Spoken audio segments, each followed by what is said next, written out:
asalaamaaleykum mbokk yeeg xarit yi monsieur le président de la république gannaaw ba ma la nuyu ñi fi teew ñépp di xamle rek ni am naa tey fierté bu mag teew fii ak mbégte gu rëy li waral ma teew fi nag dafa di damay sénégalaise bokk ci doomi Sénégal yi nga xamante ni nii fii lañu juddoo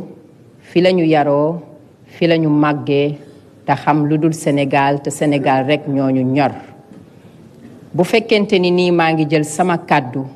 di jël sama tur di jël sama jëmm di dem ci yeneeni réew di représenter Sénégal sama turu réew laa fa représenter en tant que artiste. bërki démboo Njaay laa jóge réew mu jël mel ni Mali organiser fa programme boo xamante ni nii dafa dajale fukki réewu Afrique ak ñaar ci thème bu am solo te defe naa ni thème boobu mooy lii sama njiitu réew président Macky Sall woote tey mu di la paix, la sécurité et la cohésion sociale maanaam jàmm kaaraange ak àndandoo booloo bëggante liggéey. waaw bu fekkente ni nii man dem naa bitim réew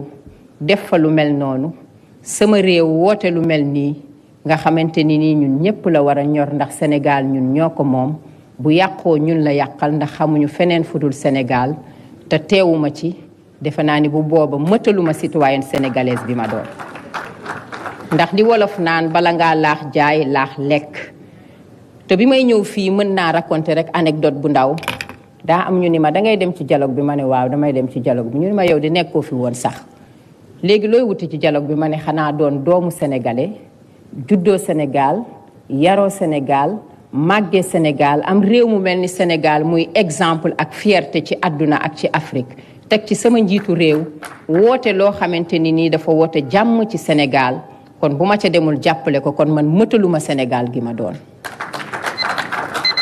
kon ñu di la xamal monsieur le président de la République ni man en tant que sénégalaise citoyenne am fierté dëkk Sénégal juddoo Sénégal yaroo Sénégal su ma demee bitim réew bu bërki démboo Njaay li ma africain yi di wax mooy Kumba ñun Sénégal mooy suñu terre de refuge Sénégal mooy suñu pays de référence Sénégal mooy fi nga xamante ni ñun bu ñuy jël vacances fa la ñuy dem bu ñu sañoon le Sénégal ne plonge pas ma ne leen le Sénégal ne plongera pas parce que au Sénégal vivent des hommes et des femmes responsables. Au Sénégal, certes, nous pouvons avoir des dysfonctionnements, des malentendus, des incompréhensions, mais nous avons la maturité, la sérénité, la dignité et surtout la citoyenneté et la conscience de nous réunir pour régler toujours nos problèmes en famille. Et c'est ce que nous sommes en train de faire aujourd'hui grâce au chef de l'État.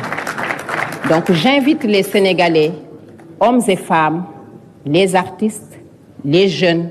tout le monde à se réunir autour de l'essentiel. Parce que pour moi, l'essentiel, c'est la paix, la sécurité, la cohésion sociale. L'essentiel, c'est que le drapeau du Sénégal continue de briller et de garder son image. Et son image, c'est que le Sénégal fait partie des pays les plus beaux d'Afrique dont nous pouvons être fiers. Et moi, j'en suis profondément fière. Et pour finir, Monsieur le Président de la République, je voudrais malheureusement, comme l'a dit mon père Ahmed Khalifa Niass, Sénégal daa nekk réew moo xam ne ndeysaan dafa xaw a yàqu léegi soo waxee lu baax sax ñu ne ma ngay sàmbay mbayaan soo waxee teraanga ñu ne ma ngay sàmbay mbayaan te defe naa ni Sénégal liñ ko xamee mooy wax teraanga waxante lu baax lu nar a yàqu ñu defar ko lu nar a ñaaw ñu rafetal ko moo tax bu ñu dajee nañuy waxante lu baax di jëfante lu baax pour renforcer lien yi nga xamante ni nii moom lañ ñu xamee ci Sénégal lien yooyu nag bokk na ci monsieur le président de la République di la xamal ne gannaaw yaa ngi fas yéene dem ñu ngi lay féliciter di la encourager ci liggéey bi nga jot a liggéey Sénégal vous allez partir mais vous allez aussi nous manquer mais loolu nag mooy loi mooy démocratie mooy damay toog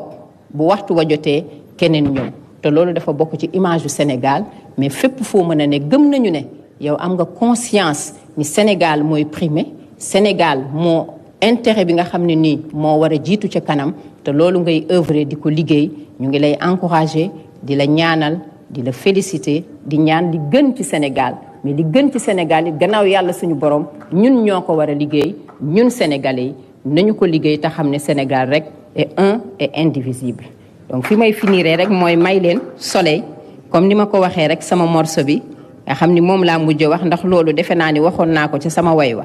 léeg-léeg bu ma duggee réseaux sociaux yi gis naan Coumba Gawlo yow yaa ngi Mali yaa ngi def ay concert waxal wala nga noppi loolu moo metti Sénégal damay gis commentaire yi comme ni ko Thione ña ngi doon waxee léegi Sénégal boo àndeek man ma ne waaw kay te ànd ak man bi mooy ànd ak man pour taal réew mi waxal wax ju bon wax ju ñaaw bu boobaa ma ne yow moom citoyen nga waaye boo toogee di wax lu baax di wax lu rafet di wax lu jëmale réew mi kanam ñu ne kii dañoo contre àndul ak ñun man nag citoyenne sénégalaise la ambassadrice sénégalaise la li ma xam mooy li ñu ma yare Sénégal muy image du Sénégal bu rafet muy wax lu baax lu nar a yàqu ñu defar lu baax pour solidifier les acquis et l'image bi nga xamante ni moom la ñu xamee muy teraanga ak wax lu rafet ma tàggoo leen sama woy wa nga xam ne rek waxoon naa ko ca Soleil te bu ma duggee réseaux sociaux yi bu ñu waxee dama leen di tegal way bi ni moo ne xëy na da ngeen koo bëggul a dégg rek ndax fa muy waxee bokkul ak fa ngeen bëgg ma waxee waaye waxoon naa ko mu di soleil sur nos terreurs sur notre espoir à quand viendras-tu soleil sur nos erreurs sénégalais yàgg nga doonu ndaanaan mbaa di nga ko mujjee soleil sur nos erreurs sur nos terreurs à quand viendras-tu soleil sur nos erreurs vert jaune rouge yàgg nga doonu ndaanaan mbaa di nga ko mujjee maa ngi ñaan le drapeau vert jaune rouge yàgg nekk ndaanaan ba àddina xam ko nanu wéy ba bu ñu taal drapeau bi ñu ànd pour l'unité du Sénégal. Monsieur le Président, merci et tous nos encouragements. Que Dieu vous aide. Merci.